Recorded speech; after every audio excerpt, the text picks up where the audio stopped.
Agora temos de um lado essa pressão junto ao Ministério da Fazenda, junto à equipe econômica, e também tem pressão das aéreas junto à Petrobras, porque uma das principais reclamações é com relação ao preço do querosene de aviação. Débora Oliveira está aqui para conversar com a gente, porque a Petrobras, a estatal, anunciou uma redução nesse valor, uma pequena redução, né, Débora? 1 centavo. Exatamente isso, uma pequena redução, mas eu vou trazer aqui para vocês, viu, Carol, que na verdade a gente já vem acompanhando também uma queda nesse querosene de aviação desde o ano passado. Nos últimos 12 meses, a gente já tem uma queda acumulada, exatamente como eu mostro aqui para vocês, ó.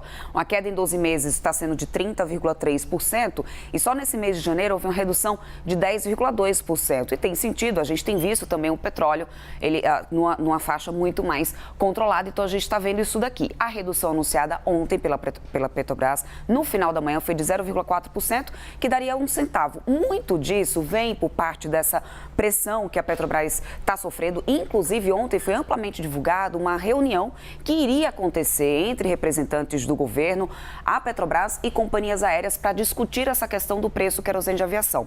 Essa reunião não aconteceu.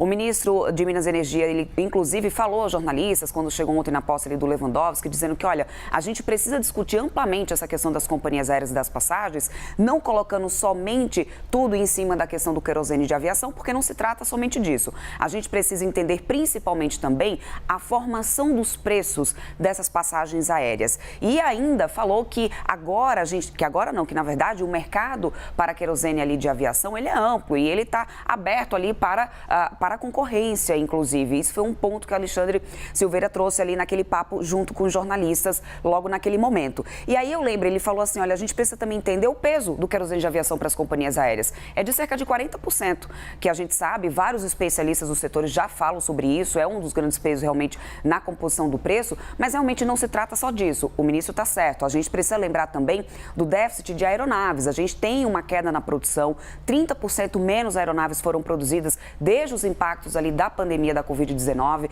Então, as empresas estão tendo mais dificuldades, inclusive, para poder conseguir fazer essa negociação com aeronaves e aquelas que dependem de leasing, que é o aluguel de aeronaves. É o caso da Gol, inclusive, né? Tendo que pagar mais caro para poder dar conta também dessa demanda. E aí vem a lei da oferta e demanda. Se você tem muita demanda, o negócio encarece. Então, existe realmente todo o contexto que precisa ser analisado. Ontem, a Petrobras veio com esse anúncio, não houve reunião por enquanto e essa história ainda deve render muito, Carol. Se arrasta, Débora. A gente está olhando aqui para as contas das aéreas, mas vamos olhar agora para as contas do brasileiro, do consumidor, a parcela de dívidas de famílias que têm contas, dívidas em atraso. Essa parcela recuou agora em janeiro, é a menor em quase 2 anos. Mesmo assim, Débora, quando a gente olha para a inadimplência, apesar dessa queda, muita gente ainda sofre com esse cenário, ainda tem conta em atraso, não está conseguindo fechar o mês.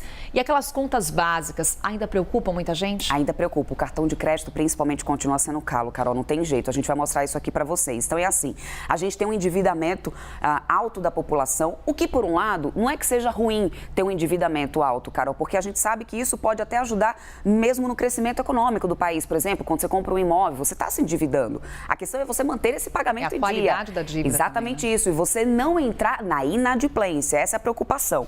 Qual que continua sendo o principal calo? Aqui, olha, cartão de crédito. Essa tarja cinza aqui é referente ao ano de 2023 e a tarja azul, o ano agora de 2024. Então, o cartão de crédito ainda continua sendo a grande preocupação em relação ao tipo de dívida que o brasileiro tem.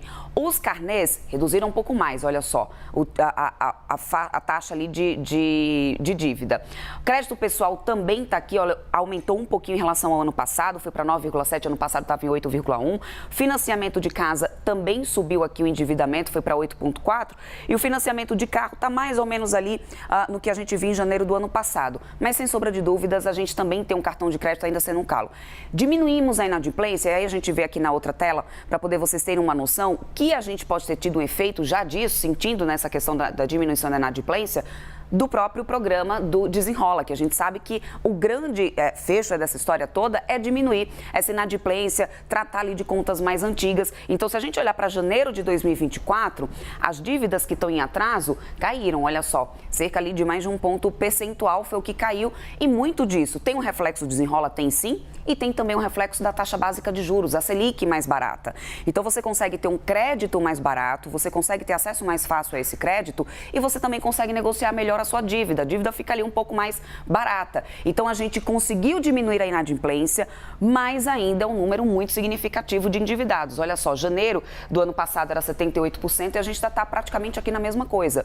Diminuímos a inadimplência, endividados ainda continua. E a gente precisa olhar com mais carinho para esse cartão de crédito que continua pesando no bolso, Carol. Pois é, e entender bastante esse papel da Selic, né, Débora? Tem essa projeção do mercado de que ela continue nessa sequência de cortes, fecha o ano de 2024 em 9% ao ano.